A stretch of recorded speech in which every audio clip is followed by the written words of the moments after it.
we are really entering a new phase of importance of the Chinese economy in the global settlement of the economic world and happenings. So Rudi, can you start off by telling us what is the impact of the IMF recognizing the Chinese yuan as a reserve currency? Yes, indeed. I think one should understand that this move of the International Monetary Fund is rather a recognition of the importance of the Chinese economy. Now we see these last days, China is host of the G20 meeting, and by introducing yuan as the fifth, in fact, currency of importance, which takes 10.9% of the basket, just after dollar, which is 30, then euro, which is the second one, and which represents more than Japanese yen and sterling. So I think with this recognition, we are really entering a new phase of importance of the Chinese economy in the global settlement of the economic world and happenings.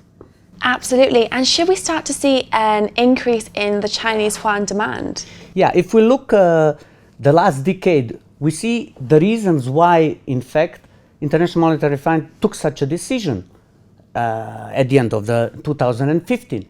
We already see the progression of the Chinese gross fixed capital formation, which in fact shows the investments in the all major investment projects, but we also see the influence of the Chinese foreign direct investments in the world which follow this setup. So if we go to the next slide, we can also see the reasons that in 2005, when the linkage in between US dollar and yuan was broken, was taken out of as a main relationship, we see that the influence of the market played an important role to the Chinese yuan. Absolutely, and we've known that the euro has lost a lot of demand following the introduction of the Chinese yuan into the markets. So what have the implications been for the euro?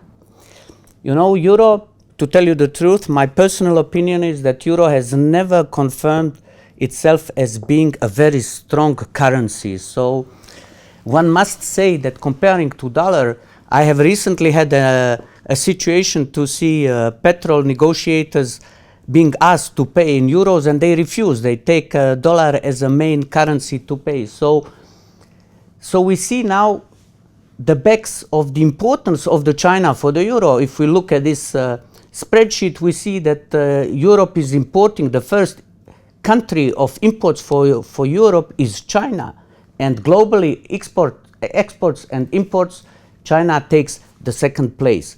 So euro has sort of a complex relationship with yuan, and particularly having never proved itself as strong as dollar. Absolutely. Well, Rudi, thank you so much for coming in today. Thank you for inviting me. It was a pleasure. Thank you. Well, that's all from myself and Rudi, but for all the latest Dukascopy updates and exclusive interviews, do keep clicking back to Dukascopy TV. Goodbye for now.